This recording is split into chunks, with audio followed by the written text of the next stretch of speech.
সর্বাগ্রে আমরা সেই মহান আল্লাহর দরবারে প্রশংসা করি, যিনি আমাদেরকে সুস্থ সবল রেখে এখনো সুন্দর একটি মজলিসে বসার তৌফিক নসিব করেছেন বলে আলহামদুলিল্লাহ। পরপর সেই প্রাণ প্রিয় মহারসুলের প্রতি আমরা দরুদ ও সালাম প্রেরণ করি, যিনি আমাদের জন্য মুক্তির দিশারি হয়ে এসেছিলেন এবং আমাদেরকে সঙ্গে নিয়েই তিনি জান্নাতে যাবেন। সেই নবী মুহাম্মদের প্রতি ভক্তি ও শ্রদ্ধার সাথে দরুদ ও সালাম পাঠ করি, বলি সাল্লাল্লাহু আলাইহি ওয়াসাল্লাম। পর কথা এই,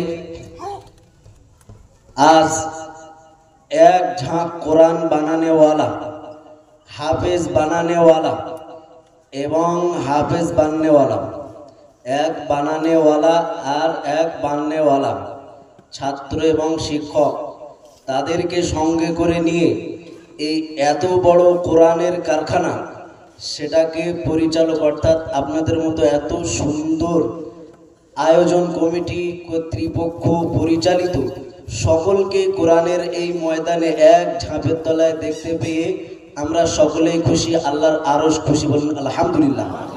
কারণ আল্লাহ তাআলা বলেন, আমি কোরআনকে মানুষের কাছে পাঠিয়ে দিয়েছি যাতে মানুষ আমার কথা মতো চলে, আমার সন্তুষ্টি নিয়েই তারা আমার ডাকে সাড়া দিই।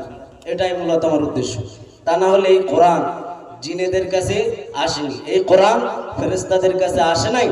এই কোরআনুল কারীমটা এসেছেন আমাদের নূর নবী হযরত মুহাম্মদ মুস্তাফা সাল্লাল্লাহু আলাইহি ওয়াসাল্লামের কাছে লাইলাতুল কদরের রজনীতে আরবের একটি সুন্দর জায়গা পাহাড়ের উপরে হীরা গুহায় কোরআন অবতীর্ণ হয়েছে। হীরা গুহায়, সেই হীরা গুহা থেকে আপনি আজকে যে মোবাইলটা দেখছেন, এই মোবাইল এখান থেকে 20 বছর আগে ছিল না।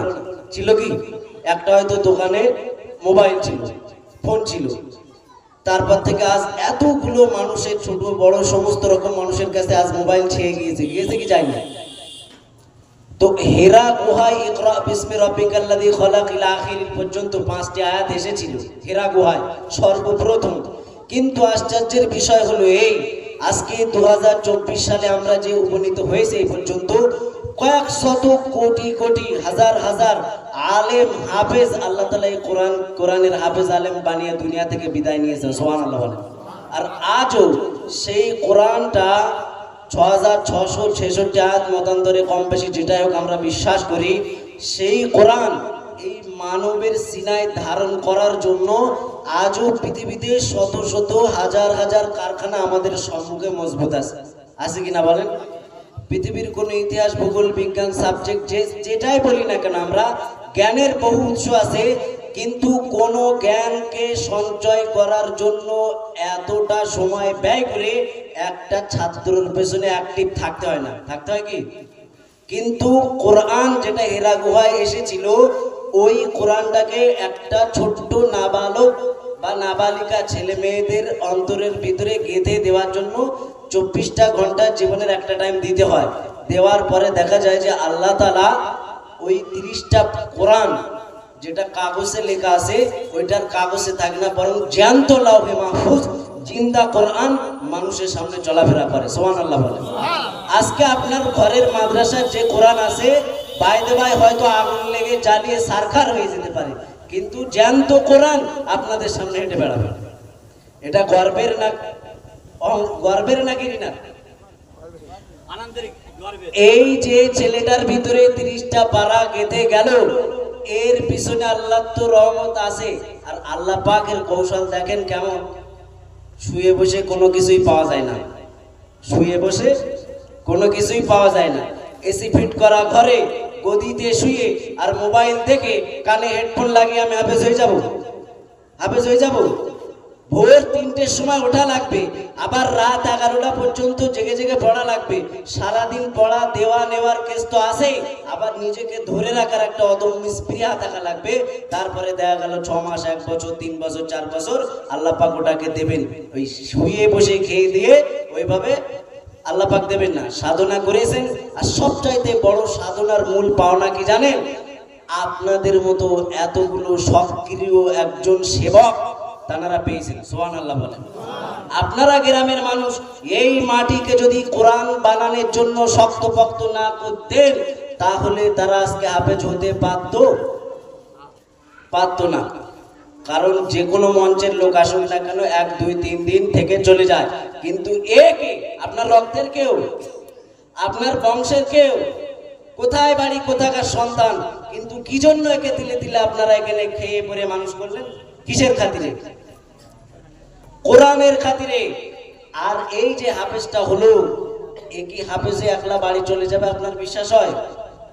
হ্যাঁ, একলা হাফেজে বাড়ি চলে যাবে, এখানকার রেকর্ডটা থাকবে না, মনে হয় এরকম? আপনাদের কাছে আমি কথা দিলাম, যতদিন পর্যন্ত এই ছেলেটার পেছনে ওস্তাদ, শিক্ষক, ছাত্র বা যারাই মেহনত করে কোরআনটাকে সিনায় ধারণ করার জন্য অর্থ, শক্তি, বুদ্ধি, শ্রম দিয়েছেন, এ যদি জান্নাতে যায়, বেটা কিন্তু একলা যাবে না, একলা যাবে না।